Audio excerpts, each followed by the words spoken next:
వర్మ గారు, సార్ ఈ betting apps మీద మీ అభిప్రాయం ఏంటి సార్? సార్ సబ్జెక్ట్ మీద నాకు జీరో నాలెడ్జ్ ఉంది. అంటే 24 గంటలు సార్ మీరు మొబైల్ మీద ఎక్కువ ఉంటారు, అంటే అందరం ఉంటున్నాం కాబట్టి ఇప్పుడు. అప్పుడు గతంలో మిమ్మల్ని ఎవరు అడగలేదా దీనికి ప్రమోట్ చేయమని బెట్టింగ్ యాప్స్ని? నో, నన్ను ఇప్పుడు ఎవరు అడగలేదు. అంటే మీరు నా కైండ్ ఆఫ్ నేచర్ అంటే ఫస్ట్ ఆఫ్ ఆల్ నేను అడ్వర్టైజ్ చేయలేదు ఇంతవరకు. బెట్టింగ్ యాప్ అని కాదు, నేను నా ట్విట్టర్ని కానీ సోషల్ మీడియాని కానీ అడ్వర్టైజ్మెంట్ చేయడానికి నేను ఎప్పుడు వాడలేదు. ఒకవేళ చేయాలనుకుంటే ఎలాంటి ప్రోడక్ట్ చేస్తారు సార్ మీరు, మిమ్మల్ని వెయిట్ చేయాలనుకుంటే? అంటే ఇప్పుడు నాకు ఇష్టం వచ్చిన అంటే maybe what I can connect, అది కాకుండా ఇప్పుడు ఈ పర్టికులర్ ఎలిమెంట్లో నాకు తెలిసినంతవరకు నేను గమనించింది, ఇప్పుడు అది లీగల్లా కాదని ఎవరికైనా తెలిసేది ఏదో కూడా తెలియదు. ఇప్పుడు ఫస్ట్ ఆఫ్ ఆల్ ఇప్పుడు ఎవరో సెలబ్రిటీ దగ్గరికి వచ్చి నా బట్టలు ప్రమోట్ చేయండి, లేకపోతే నా సినిమా ట్వీట్ పెట్టండి, లేకపోతే ఏదో ఇలాంటి రకరకాలు అడుగుతారు సెలబ్రిటీని. కానీ సెలబ్రిటీకి ఎలా తెలుస్తుంది అసలు అది కరెక్టా కాదా అని? ఆ నాలెడ్జ్ ఉంది అని ఎలా ప్రీసపోజ్ చేసుకుంటున్నారు? ఇప్పుడు చాలా పెద్ద పెద్ద స్టార్స్ ఇంక్లూడింగ్ అమితాబ్ బచ్చన్ గారు, లేకపోతే నాగార్జున ఏదో కళ్యాణ్ గోల్డ్ చేస్తారు. ఆ గోల్డ్ కరెక్టే కాదు నాలుగేళ్ళకి తెలుస్తుంది.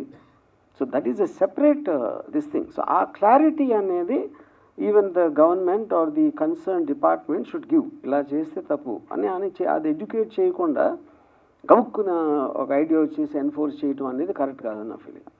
బతికితే చాలా మంది వర్మలా బతకాలని చాలా మంది అనుకుంటారు, అంటే విన్నాం కూడా. మీరు డైలీ యూసేజ్లో ఏ బ్రాండ్కి అయితే చేయగలుగుతారు ఒక ప్రమోట్ చేయమంటే, మనం డైలీ యూజ్ చేసే దాంట్లో? నేనా మేబీ ఓడ్కా. ఓడ్కా అంటే ఇందాక నాగేంద్ర కుమార్ గారు చెప్పినట్టుగా టీ ప్రమోట్ చేయండి.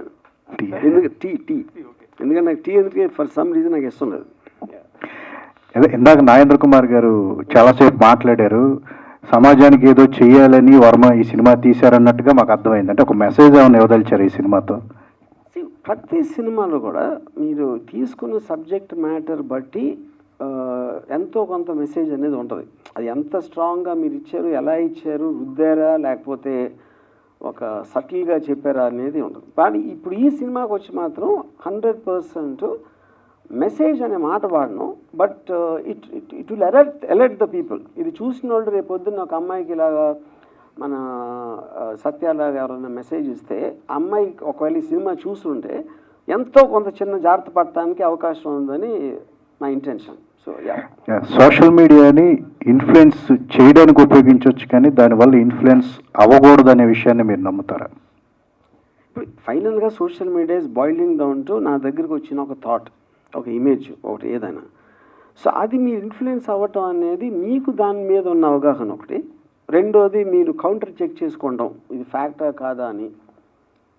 అలాంటివి చేసినప్పుడు you will use it correctly. Syndicate ఎప్పుడు ఒక అప్డేట్ అనేది ఎప్పుడు వస్తుంది? Syndicate April.